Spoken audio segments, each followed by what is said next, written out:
What's going on, guys, and welcome back to another episode of Career Mode. This is episode number 27, and we started today's episode off by seeing Etienne Capoue has a transfer offer from Levante. The Spanish side put in a bid of £5 million for our holding midfielder, but Capoue, he's a really underrated player in this Watford side. He doesn't get the credit he deserves being a defensive midfielder, but he's a really decent player, even though this season, with the introduction of Shelvey, he'll probably be on the bench for a lot of the games as we switch to a 4-2-3-1 this season, so Shelvey and Loftus-Cheek will be the defensive midfield partnership. Capoue will still get an awful lot of game time, especially as we're in Europe this season in the Europa League. So there's no reason to sell Capoue, especially not for £5 million, and he is going to stay here.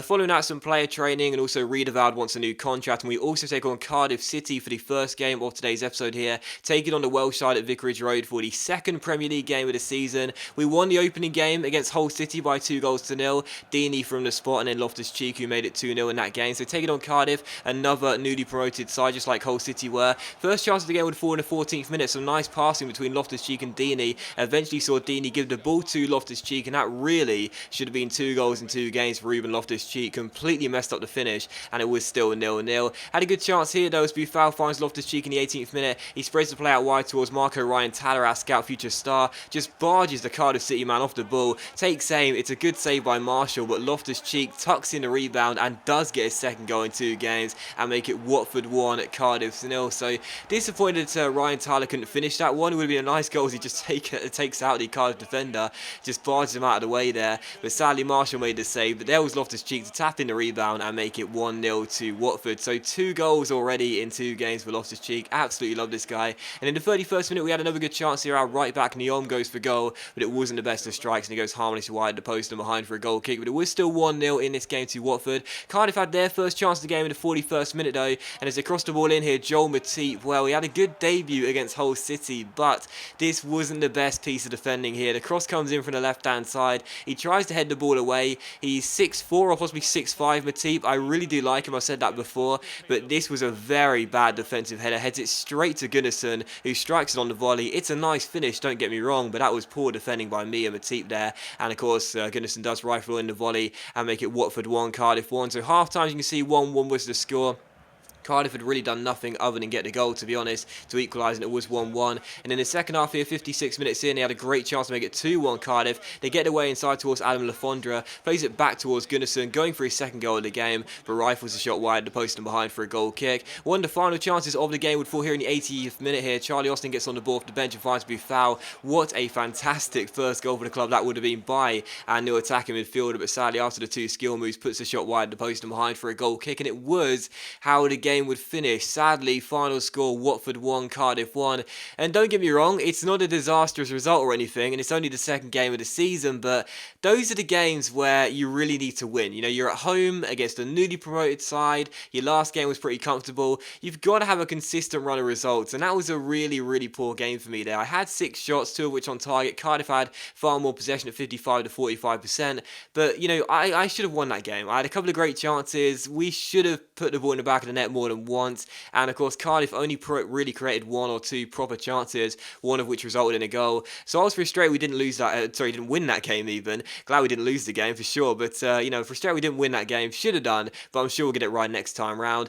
Still following out some training and a transfer bid for our right back Neom. Hertha Berlin, one of my former career mode teams, want to take him, but we asked for £14 million, and unsurprisingly they said no. Neom's not a bad right back. He's 28 years old, 78 overall. He gets the job done. I'm not against selling him, especially as we've got Juan Fran back from his loan spell from last year, but he's a pretty decent right back. He scored 3 goals last season, got a couple of assists as well. I'd rather keep him, to be honest, and just make sure the defence stays as sort of consistent as it was last year. Even though Matip has come in, we've still got pretty much the same back line as we ended last season. Still following out, we take on Crystal Palace for the second and final game of today's episode here, the first away game of the season for us away at Selhurst Park, and the first chance of the game would fall pretty early on as Buffal plays the ball down the left-hand side towards Nathan Redmond. Redmond gets past Joel Ward with a little ball roll, then a nice little roulette, and then a good little Ronaldo chop as well, and what a lovely finish that was too from Nathan Redmond. Absolutely fantastic. He was starting in place of Marco Ryan Taller, who's looked pretty disappointing in the first 2 games for us to scout future star.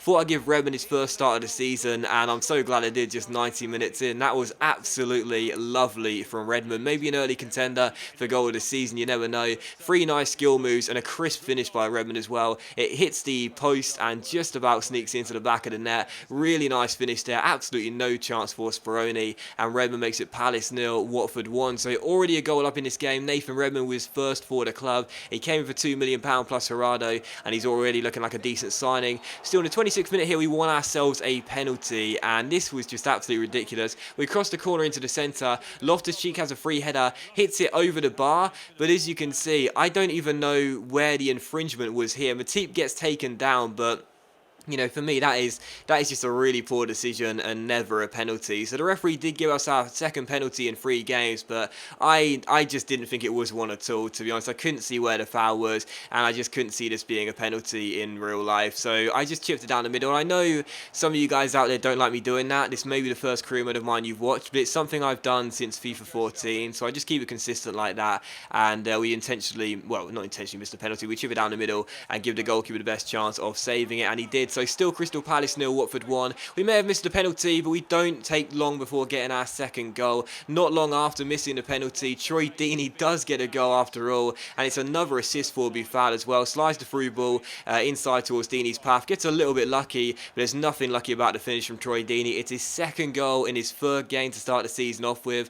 You know, I said in the last episode, Austin has come into the club, but he's on the bench right now, and that's because Troy Deeney just continues to perform whenever he's on the pitch. So Deeney makes it Palace 0, Watford 2, but it soon became Palace 1, Watford 2 here. Sadly, in the 42nd minute, Scott Dan, who gave away the contentious penalty, gets the goal here.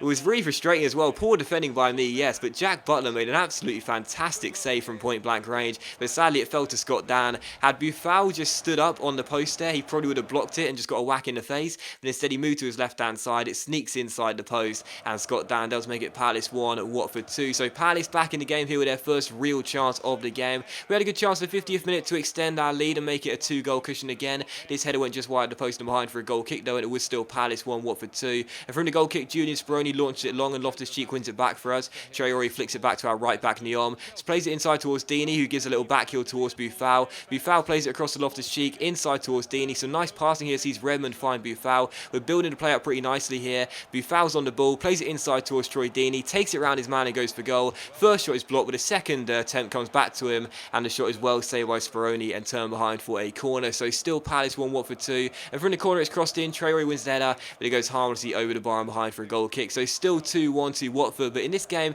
we weren't sitting on our lead. We were going in search of a third goal. Had another great chance to go on here in the 67th minute. Buffal going for his first goal at the club. What a lovely goal that would have been. But it was still 2-1. He's looking so exciting early on, giving us so much more flair. And it was still 2-1. He had a great chance here as well to get his first goal at the club in the 74th minute. Wins the ball back, and I just completely messed this up. Tried to trick the goalkeeper. It didn't work, and Buffal shot hits the post. So, you know, he's yet to score his first goal.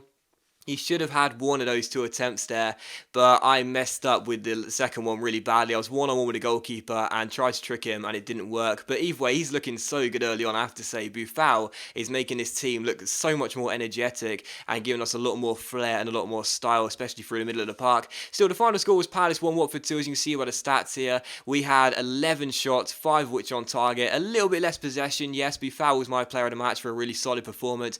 But to be honest, you know, this season, I know last year the gameplay for some of the games wasn't too exciting, but this year I'm pretty sure it's going to be a lot more exciting to watch, because the way we're playing now, the 4-2-3-1, we still got defensive stability with those 2 holding mids in Loftus-Cheek and of course Jonjo Shelvey, and Buffal looks really good through the middle of the park in the attacking midfield position, very creative. The wingers still get involved in the play just as much, despite being a little bit pushed down a little bit, not in the left wing and right wing slots, but more left attacking mid and right attacking mid, if you will. We're still looking really good in front of goal through Troy Deeney as well. We're going to score a lot of goals this season, and hopefully the gameplay will be a lot better. Touch wood. Still following that, I asked the ball for some money. They gave us 2.7 million. I asked for 5, and 2.7's over half of that, so we'll take it. Didn't change the objectives, so that's totally fine. And I also offered Belkalem a new contract as well. The Algerian centre back may not be a first choice anymore, but he's still a very decent player. 77 overall. He wants 60 grand a week. I'm not sure I want to pay that, but his contract is up at the end of the year, so I don't really want to lose him for free. But that does end the episode, guys, so thank you very much for watching the video. I really hope you have enjoyed it. If you haven't enjoyed watching today's episode of Career Mode, then please do leave a like, so it's much appreciated. It really does help my channel out, and I'll see you for the next episode of Career Mode very soon. Oh, bad touch by Michel Vorm, and he's giving the ball straight to Lallana, and what a chance here. Lallana, what? Are you kidding me? What on earth is that a foul for? He literally just robbed the balls off his toes. Robbed the balls off his toes? Robbed the ball. That is not an image I want to envision.